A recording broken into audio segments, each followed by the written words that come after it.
Hello दोस्तों, invest today for tomorrow YouTube channel पे मैं रजत माथुर आपका हार्दिक स्वागत करता हूं। दोस्तों, आज बात करेंगे लोन की। हम में से ज़्यादातर लोगों को लगता है कि लोन तो बहुत बुरा होता है, कर्जा तो हमारे सिर पे होना ही नहीं चाहिए। तो आज इस वीडियो में हम डिफरेंट टाइप ऑफ लोन्स की बात करेंगे। आपको एक बहुत डिफरेंट पर्सपेक्टिव देने की कोशिश करूंगा सो दैट अगर अगली बार आप खुद कोई लोन लेने जाएं या किसी को लोन के लिए सजेशन दें तो आप एक बेटर इन्फॉर्म और वेल रिसर्च सजेशन किसी को दे सकें या खुद के लिए डिसीजन ले सकें। तो वीडियो को एंड तक ज़रूर देखिएगा, बहुत इंटरेस्टिंग होगा, आपके प्रोस्पेक्टिव को पूरी तरह चेंज कर देगा। तो इस वीडियो में सबसे पहला सेगमेंट होगा, उसमें हम डिस्कस करेंगे कि loan for businessman. Then second हम बात करेंगे लोन फॉर इंडिविजुअल में हम लोग डिफरेंट तरह के लोन डिस्कस करेंगे। सबसे पहले डिस्कस करेंगे उसमें education loan, then credit card, उसके बाद कार लोन, उसके बाद home loan, then personal loan, और सबसे लास्ट में डिस्कस करेंगे जो भी चीज़ें, चाहे कोई इलेक्ट्रॉनिक्स अप्लाइंसेस है या कोई और बड़ा आइटम है जो हम ईएमआई पे ले लेते हैं, उसको वो भी एक तरह का लोन है। तो चलिए शुरू करते हैं। सबसे पहले डिस्कस करते हैं कि लोन फॉर बिजनेसमैन। तो देखिए दोस्तों, हमारे देश के सारे जो बिजनेसमैन हैं वो कोई अडानी अंबानी तो है नहीं कि जिनके पास बहुत पैसा है, वो जैसे चाहे अपना एक्सपांशन कर सकते हैं और जितना चाहे एक्सपांशन कर सकते हैं। तो मोस्टली जो छोटे बिजनेसमैन होते हैं उसको अपने एक्सपांशन के लिए लोन की ज़रूरत पड़ती ही पड़ती है। उसके खुद के पास इतना पैसा नहीं होता, और अगर खुद के पास पैसा होता भी है तो कई बार वो कम पड़ता है। तो उसको अपने एक्सपांशन के लिए, मान लो किसी का एक शहर में एक स्टोर है, अब वो स्टोर शहर में 4 और खोलना चाहता है या किसी और राज्य में भी स्टोर खोलना चाहता है, तो उसको लोन की ज़रूरत पड़ेगी ही पड़ेगी। ये उसके लिए मस्ट है। अगर लोन नहीं लेगा तो वो ज़्यादा ग्रो नहीं कर पाएगा, तो उसके पास कोई ऑप्शन नहीं। दूसरा, हम लोग बात करते हैं बड़े बिजनेसमैन की। आप खबरों में पढ़ते ही होंगे, चाहे वो अडानी हो, अंबानी हो या कोई टाटा हो या कुछ भी हो, सबने दुनिया भर के लोन ले रखे हैं और हज़ारों करोड़ में लोन ले रखे हैं। तो ये लोग आखिर लोन लेते क्यों हैं? इनके पास तो पैसों की कमी नहीं है, फिर भी ये लोग लोन लेते हैं। इसका रीज़न ये है कि कई बार आदमी, चाहे वो छोटा बिजनेसमैन हो चाहे वो बड़ा बिजनेसमैन हो, वो अपनी जो कंपनी का पैसा है वो लगाना नहीं चाहता। वो एक तरह से आपके रिजर्व फंड की तरह काम करता है, इसलिए वो आदमी बैंक से या किसी और सोर्स से लोन ले लेगा और अपना काम आगे बढ़ाएगा। चाहे छोटा बिजनेसमैन हो चाहे बड़ा बिजनेसमैन हो, लोन लेने के कुछ फ़ायदे होते हैं, वो आपको मैं गिनवा देता हूँ। सबसे पहला, अपना पैसा लगाना नहीं है, तो वो आपके, जो आपका पैसा बच गया वो आपके इमरजेंसी फंड की तरह काम कर सकता है, जिससे बोला जाता है कैश रिजर्व, तो वो आपके पास बच जाता है। दूसरी बात, रिस्क। जब आप बिजनेस का एक्सपांशन करेंगे, कुछ नया करने की कोशिश करेंगे, तो उसमें रिस्क डेफिनेटली होगा। तो अगर आप बैंक से लोन लेते हैं तो वो रिस्क आपका थोड़ा डिवाइड हो जाता है, क्योंकि बैंक से लोन लेने के बाद कॉरपोरेट में अगर आप बिजनेस कर रहे हैं तो आपके पास काफ़ी सारे ऑप्शंस रहते हैं। जैसे अगर आपका बिजनेस बिल्कुल नहीं चला, आपकी कंपनी बैंकरप्ट हो गई, तो आपको लोन में कुछ वेवर मिल जाता है या फिर रीस्ट्रक्चरिंग हो जाती है। आजकल सरकार इस पे काफ़ी कड़ा एक्शन ले रही है। इतना आसान नहीं है कि आप हज़ारों करोड़ का लोन ले लो और फिर देश छोड़ के भाग जाओ और उसको ना चुकाओ। इतना आसान आजकल नहीं रह गया, लेकिन स्टिल लोन लेना it's a better option rather than कि आपका खुद का मनी आप खर्च करो। आप डेफिनेटली थोड़ा सा रिस्क डिवाइड कर ही लोगे। इसीलिए बिजनेसमैन के लिए लोन मस्ट है, वो लोन के बिना काम नहीं कर सकता। अगर आप उस कंपनी के स्टॉक्स में इन्वेस्ट कर रहे हैं तो आपको बैलेंस शीट देख के या और सब तरह का एनालिसिस करके ये देखना है कि ये आदमी इस लोन को संभालने लायक है या नहीं, ये उसकी लिमिट से ज़्यादा तो नहीं है। अगर लिमिट से ज़्यादा है तो that is a red flag, आपको उससे अलर्ट रहना चाहिए। दोस्तों, अब बात करते हैं इंडिविजुअल की। अगर आप एक सिंगल पर्सन है, एक सैलरीड पर्सन है, तो आप कई तरह के लोन ले सकते हैं। डिस्कस करते हैं कौन से तरह का लोन आपको लेना चाहिए, नहीं लेना चाहिए, अच्छा है बुरा है। दोस्तों, सबसे पहले बात करते हैं एजुकेशन लोन की। अगर आपका एडमिशन किसी बहुत अच्छे इंस्टीट्यूट में हो रहा है, इंडिया में या फॉरेन में, और आपको लगता है कि ये इंस्टीट्यूट से अगर मैं पढ़ा तो मेरा करियर बन जाएगा और जितने पैसे मैं इस कोर्स पे इन्वेस्ट कर रहा हूँ वो मैं आराम से कुछ सालों में वसूल कर लूँगा, तो education loan it's a good loan, definitely आपको लेना चाहिए, उसमें ज़्यादा सोचने की ज़रूरत नहीं है। देन नेक्स्ट बात करते हैं क्रेडिट कार्ड की। जी हाँ दोस्तों, क्रेडिट कार्ड भी एक तरह का लोन ही है। आपने एक क्रेडिट कार्ड लिया और आपने कुछ परचेजिंग कर ली, अब आपको कुछ दिन के लिए एक्चुअली वो एक फ्री का पैसा मिल गया है कि उतने दिनों के लिए आपके अकाउंट में नहीं जाएगा, जब आपका बिलिंग डेट है तब आपको बिल भरना पड़ेगा। तो ये भी एक तरह से लोन है, और अगर आप इसका समझदारी से इस्तेमाल करते हैं, एकदम सिंपल सा फॉर्मूला है, जितने की मैंने परचेजिंग की उसका बिल अगले महीने जो भी डेट है मेरे को चुका देना है, सिंपल। ये उसका यूज़ करने का बेस्ट तरीका है।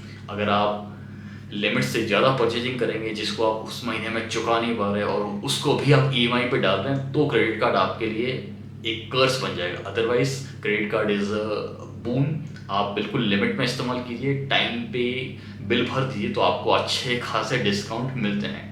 मेरा अपना एक्सपीरियंस है, जब भी मैंने नया फ़ोन ख़रीदा है क्रेडिट कार्ड की वजह से मुझे हमेशा डिस्काउंट मिला है। 2000 रुपये से लेके 5000 रुपये तक का डिस्काउंट हमेशा मिलता है। सो credit card is a good loan if you can control this. अगर आप कंट्रोल नहीं कर पाते हैं, आपकी हैसियत 2000 की थी और आप क्रेडिट कार्ड की वजह से 10,000 की परचेजिंग कर रहे हैं, तो आपको ये प्रॉब्लम देगा। अच्छा, क्रेडिट कार्ड का दूसरा फ़ायदा ये है, इससे आपका शॉपिंग एक्सपीरियंस काफ़ी ईजी हो जाता है। एक तो ऑफर्स आपको बहुत सारे मिलते हैं जो कैश में और डेबिट कार्ड में नहीं मिलते हैं। दूसरा, इसका ट्रांजैक्शन बहुत इजी है। एक कोई ट्रांजैक्शन किया क्रेडिट कार्ड से तो उसको कैंसिल करना बहुत आसान है। आपकी जेब से कुछ भी पैसा गया नहीं, तुरंत वो ट्रांजैक्शन रिवर्स हो जाता है। तो अगर कोई प्रोडक्ट आपको पसंद नहीं आया, कुछ वापस दे दिया, तो उस केस में credit card is the best thing. आपको पैसों के लिए वेट नहीं करना पड़ता, इसलिए credit card is a good thing if you can control this. Then next बात करते हैं कार लोन की। Car loan it's a very personalised thing. Car आपकी सोच पे डिपेंड करता है। किसी को 10 लाख की कार से भी सेटिस्फेक्शन हो जाता है, किसी को शायद 50 लाख की कार से भी सेटिस्फेक्शन नहीं होता, उसको उससे भी ऊपर की कार चाहिए। So it's completely depend on you.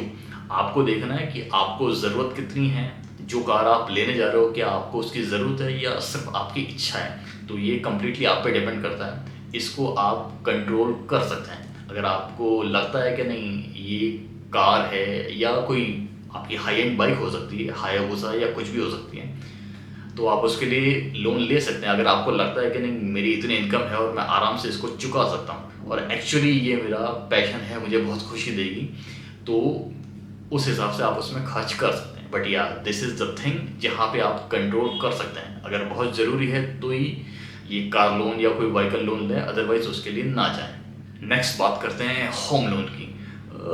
ये जो होम लोन है ये मेरी नज़र में सबसे बेस्ट लोन है, क्योंकि 99% से ज़्यादा लोग ऐसे होंगे जो बिना लोन लिए घर नहीं खरीद सकते, इसलिए दिस इज़ द मस्ट। इससे अच्छा कोई लोन नहीं हो सकता।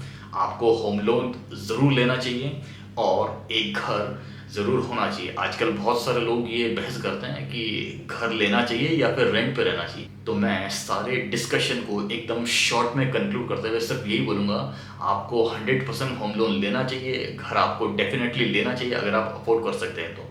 किसी मेट्रो सिटी में ले सकते हैं तो वहाँ लीजिए। मेट्रो सिटी में आपको लगता है कि नहीं लेना चाहिए, मैं उसको अफोर्ड नहीं कर सकता, तो अपने होम टाउन में या कहीं भी ले लेना चाहिए, बिल्कुल लेना चाहिए। जब आप रिटायर होंगे आपको डेफिनेटली उसकी ज़रूरत पड़ेगी, क्योंकि रिटायरमेंट के टाइम ये ज़रूरी नहीं है कि आपकी इनकम इतनी हो या कोई रेगुलर इनकम इतनी हो कि आप अपने लाइफस्टाइल को मेंटेन कर सकें।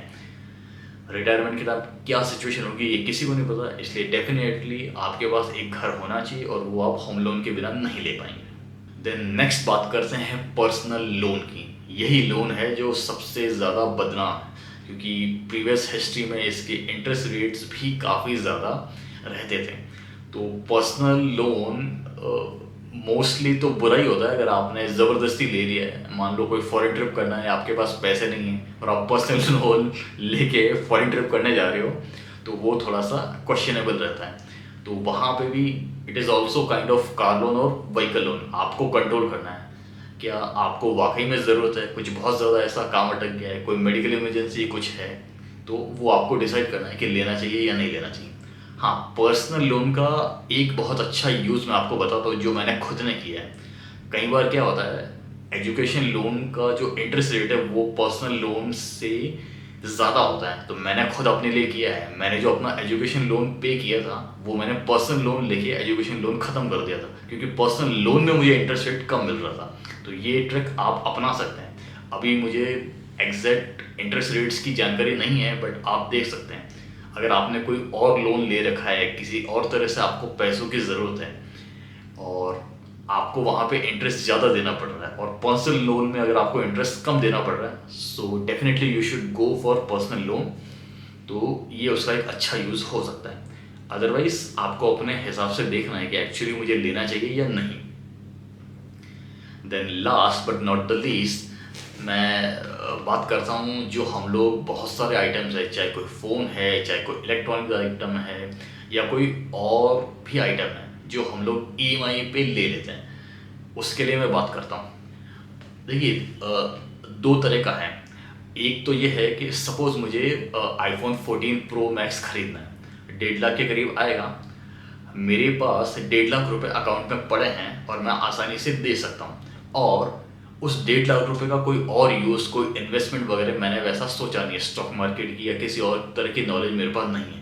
तो डेफिनेटली 1.5 लाख रुपए एक साथ दे के आपको वो आइटम खरीद लेना चाहिए। उसको ईएमआई पे कन्वर्ट करने का कोई सेंस नहीं है, ये बिल्कुल बकवास है। देन दूसरा जो एक बेटर सजेशन होगा, लेट्स से आपको 1.5 लाख रुपए का आईफोन खरीदना है, आपके पास अकाउंट में पैसे हैं, आप दे सकते हो, लेकिन आप स्टॉक मार्केट में, म्यूचुअल फंड में या कहीं पे इन्वेस्टमेंट करते हो, तो आप सिंपली ये कर सकते हो, आईफोन को ले लो ईएमआई पे। नो कॉस्ट ईएमआई मिल रही है तो बहुत अच्छी बात है। अगर 12% 14% इंटरेस्ट रेट भी देना पड़ रहा है तो भी ठीक है, क्योंकि आप उस पैसे को स्टॉक मार्केट में या म्यूचुअल फंड में कहीं ऐसी जगह लगा सकते हो जहां डेफिनेटली साल भर में या 1.5 साल में आप उससे ज़्यादा रिटर्न निकाल सकते हो। 12% 14% से ज़्यादा रिटर्न निकालना पॉसिबल है। तो ये आप कर सकते हो। आईफोन ईएमआई पे ले लो, या कोई भी उतनी वैल्यू का प्रोडक्ट है ईएमआई पे ले लो, और जो इतने आपके पैसे अकाउंट से नहीं गए उसको किसी ढंग की जगह इन्वेस्ट कर दो, जहाँ पे आपका इंटरेस्ट रेट बराबर हो जाए। मान लो यहाँ इंटरेस्ट रेट दे रहे हो 12%, बट वहाँ 15-16% कमा पा रहे हो, so that is the plus. सो ये था आज का वीडियो। आई होप आपको काफ़ी लर्निंग मिली होगी, डिफरेंट तरह के लोन के बारे में आपके दिमाग में बहुत क्लैरिटी होगी, आपके थॉट में क्लैरिटी होगी, आप एक डिफरेंट पर्सपेक्टिव से सोच पाएंगे। तो फिलहाल इस वीडियो में इतना ही। अगर वीडियो पसंद आया तो लाइक किए बिना मत जाइएगा, और इस वीडियो को ज़्यादा से ज़्यादा लोगों तक शेयर करिए, क्योंकि ये बहुत सारे लोगों के लिए बहुत काम का वीडियो होने वाला है। और अगर चैनल अभी तक सब्सक्राइब नहीं किया है तो क्या कर रहे हो, करो ना, और बेल आइकन को दबाना ना भूलें, ताकि जो चैनल पे लेटेस्ट अपडेटेड इन्फॉर्मेटिव वीडियो आते हैं स्पेशली फाइनेंस पे, उससे आप दूर ना रहें। तो फिलहाल इस वीडियो में इतना ही। देखने के लिए आपका बहुत बहुत धन्यवाद।